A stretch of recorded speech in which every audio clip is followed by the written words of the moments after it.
បងនៅចាំបងរំលោះម៉ូតូរបស់ខ្មែរថ្ងៃហ្នឹងចូលមើលវីដេអូខ្ញុំគឺត្រូវតែម្ដងថ្ងៃហ្នឹងខ្ញុំរៀបរាប់មួយច្បាស់ជូនបងបើសិនជាបងអូខេអាចតម្លៃឯកសារមកបានណាបងចាហើយក៏ឆ្លៀតឆ្លើយតបនឹងខមមិនបងមួយដែរបងសួរថា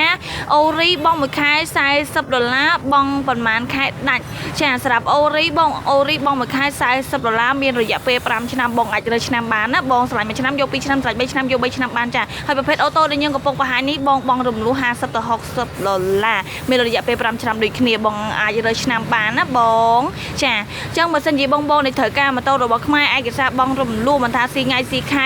ការងារអ្វីក៏ដោយបងគឺបងអាចយកបានទាំងអស់ហ่าបងមានតែញ៉ាំមួយសម្ពើគូសាកតាបច្ចៈបខែបើលុយតាមដៃបើលុយតាមកោគឺបងអាចយកបានហើយមួយទៀតចង់5ទៅដល់ពុកម៉ែបងប្អូនឯកូនខូចស៊ីក្រិតធ្ងន់ក្រិតស្នាក៏បងអាចយកបានដែរបងណាចាបងរំលោះដូចគ្នាឯកសារទៀនដូចគ្នាបង